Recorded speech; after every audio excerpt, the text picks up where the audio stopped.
2024 is a grand rising. The theme for March is That's How We've Never Done It. The topic for today, Up Until Now. Ernest Holmes offers this perspective. As we have proven that principle is not bound by precedent, we go into the realm which says, Behold, I make all things new, not carrying with us the limited belief of the reason why it cannot be. Let's use this creative power of our words and affirm together. I release the past and claim a higher, happier experience of life today. Thank you, Reverend Kathleen.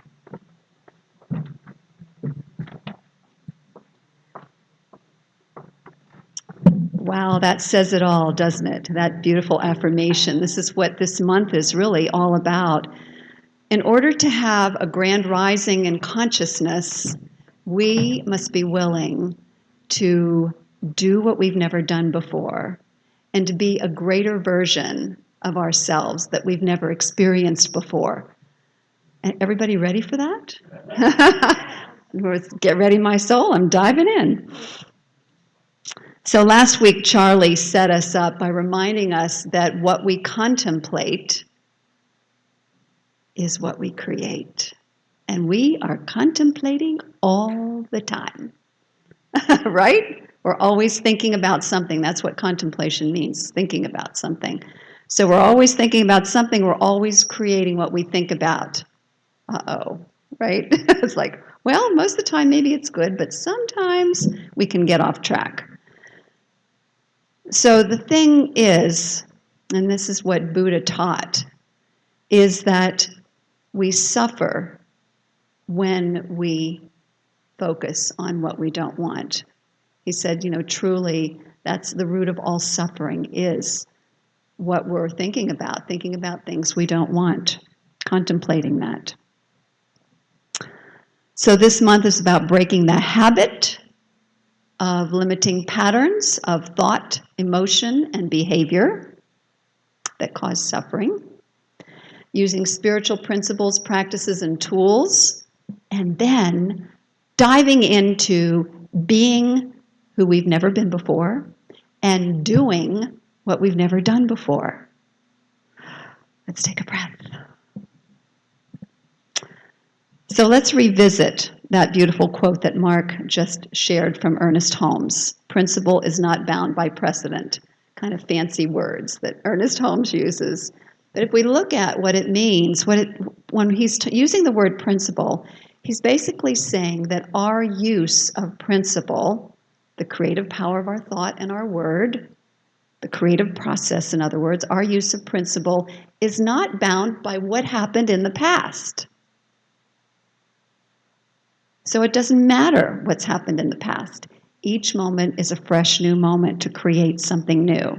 So today I'm offering an on-the-spot method that you can use when you catch yourself going into the drama of the old story in your head or if you're speaking it out loud.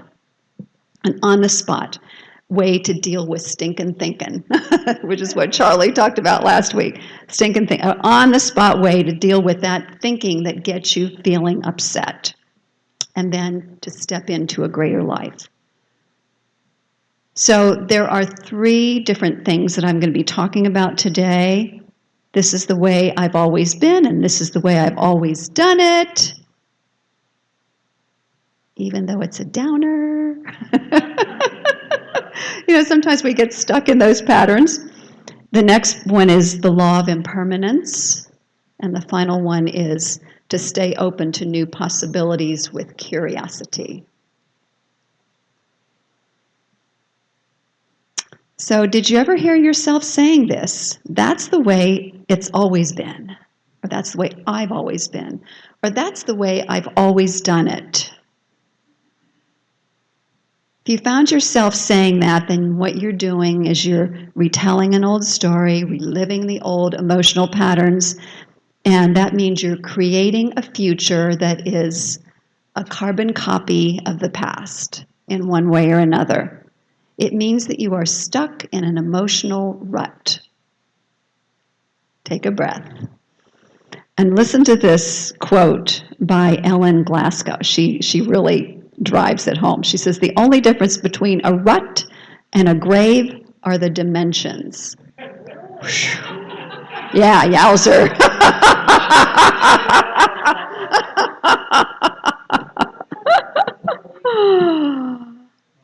Yes. So it takes willingness to stay conscious of what's going on in our thoughts and what's coming out of our mouths, because it's being, we're creating. So it takes a willingness. It takes courage to face it and to do something about it. So here's the deal. This is the method. Up until now, and those of us who've had foundations in the past, we've used this. I know this was a constant thing that we did. When somebody started telling their own story, the teacher would step in and say, "Up until now," just to remind them that that's the past. You have a fresh new moment of creation. So up until now, you can tell your old story, acknowledge it, that's fine. And then when you're finished, you're invited to say, "And now I choose to create something new." Whatever it is that you're choosing to create. So up until now acknowledges the old story, the past. The now, up until now, the now reminds us that this is a fresh new moment of creation. And the now I choose declares, now I am stepping into my divine nature and I am making a choice to create a better future. That's the essence of it. Up until now I choose. Science of Mind teaches us to identify the issue that we'd like to change. We don't want to pretend like it's not there. And rather than deny that it's happened up to this point, we deny its power over us. It's an effect. It's an effect and a result of past thinking. And the power resides in here, within each one of us. The full power of creation. We are divine beings. We are individualizations of the Most High. The power of creation resides within us, to be used in any moment. So we can choose to set a new cause in motion through our word, through the power of our word, our thought, for a better relationship, a better career, a better experience in the current career that we have, peace of mind, happiness, financial well-being, whatever it is that we choose. And the mode of prayer that we use, spiritual mind treatment, is truly about acknowledging that new creation that we choose is already present in the field of all possibilities. And the moment that we start contemplating the new thing, we are planting it in universal mind.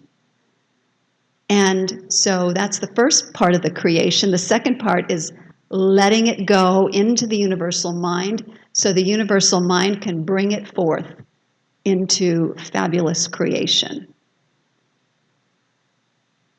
That's spiritual mind treatment. It's very different from traditional prayer. It is standing in our creative nature as divine beings and acknowledging how things work. Acknowledging the power that is within.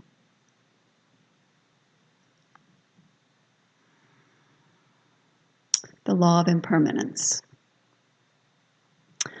Creation is not a static thing, is it? Things are constantly moving into and out of form, into and out of experience.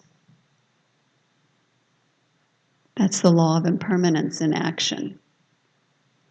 So this thing called creation, all this stuff that we see, feel, hear, that's all around us, is impermanent. the good, the things that we call good, as well as the things we don't like. There's an impermanent nature to it. Facing that is really important because the thing that is permanent is the spirit essence of who we are. That's the permanent part. The spirit essence that lives, that was here before the body and lives after the body.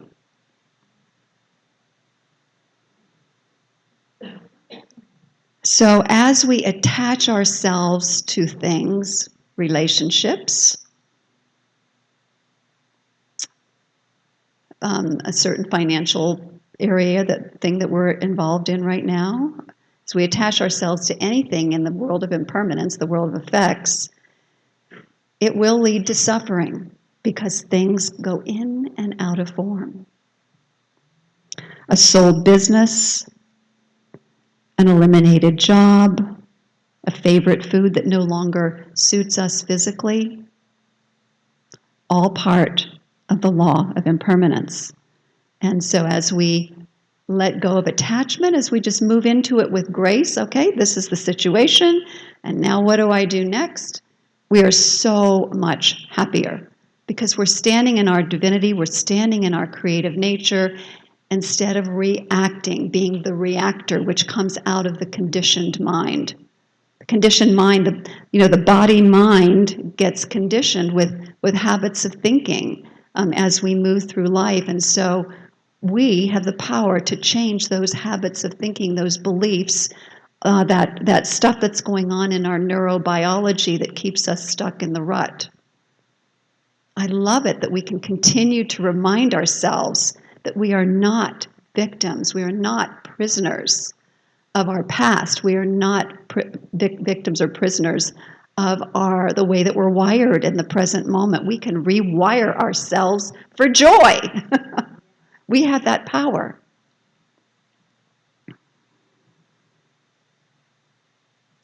And so the current way of doing things, the current experiences that we have, yes, this too shall pass. And so it's important to be ready for that. And also to grieve when we need to grieve those changes. And treat ourselves with compassion as we're grieving. And then it's important, it's really vital to go about the work of releasing our attachment to what was or to who is no longer present. It's vital to open our hearts and our minds to new possibilities. So let's move on to the third one, which is staying open to new possibilities with curiosity. There's a story of Thomas Edison that you may not have heard before. I know this is the first time I've heard of it. He had a very unusual way of vetting the applicants who wanted to do research in his laboratories. Listen to this. He called it the soup test. He would invite applicants out to a restaurant, order soup for them, and then he would observe. He would observe. Did they season the soup before they tasted it? Or did they taste the soup first and then decide whether to season it or not? Well, I'm sure you can imagine, since he valued curiosity and people who didn't just jump into making assumptions, which is a sign of curiosity, he would reject immediately those who seasoned before tasting. Because he wanted that curiosity. He knew that curiosity is a quality that's necessary for innovation. Not making assumptions, being curious, staying open to possibility. The most creative individuals over the years in every field are curious. Will try something new and appreciate the mistakes or setbacks as sources of information. They ask questions like, what if? Or consider the possibility. So I'm going to apply that right now to our community. What if the word went out far and wide about the brilliantly led youth fellowship that teaches our children to be wise creators rooted in values of love and service. Consider the possibility of the youth fellowship blessing 5 or more new families in 2024. Are you with me? Do you hear that? I'm going to say it again. Listen. What if the word got out far and wide about our brilliantly led youth fellowship that teaches children to be wise creators rooted in the values of love and service? Consider the possibility of the youth fellowship blessing 5 or more new families in 2024. Can we agree on this? All right, see, there's a power of creation that just took place as we contemplated those possibilities. I'm feeling God bumps right now.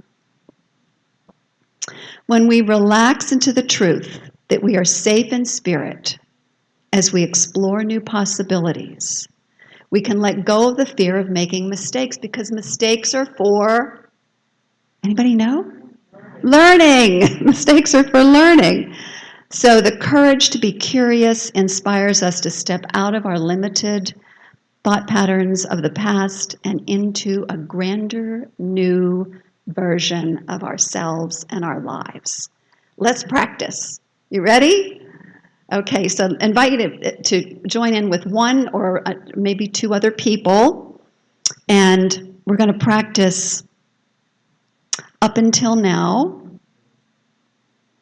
And now I choose, and Dan's going to put it up there. Yeah, there we go. It's up on the board, up on the screen. So I'm going to give you an example. Up until now, I had the habit of just living with my problems. Okay, up until now, I just had the habit of living with my problems, and not really maybe telling people, but not really doing much about it. Now I choose to put in a prayer request. I choose to work with a practitioner. I choose to take some classes and change my thinking. I choose, you get the idea, right?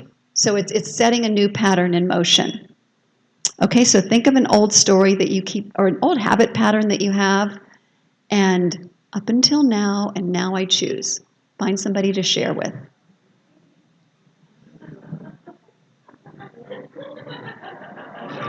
Creation taking place, right?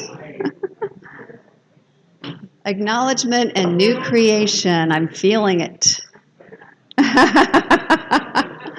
It's in the air. All right. I see a lot of smiles on people's faces.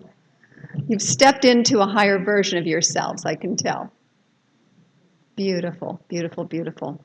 Okay, so starting right now from this moment forward, this is your new way of handling the blah, blah, blah, blah, blah, blah, blah, blah that goes on in the mind. All right. Up until now, and now I choose. So we're acknowledging the past, we're honoring the past, we're stating what the condition is up until now, and then we're standing in our divinity, standing in the one power, one presence, one life that we are in truth, and creating a bright, beautiful, and brand new future. And to this I say, yes! And so it is. Thank you, my friends.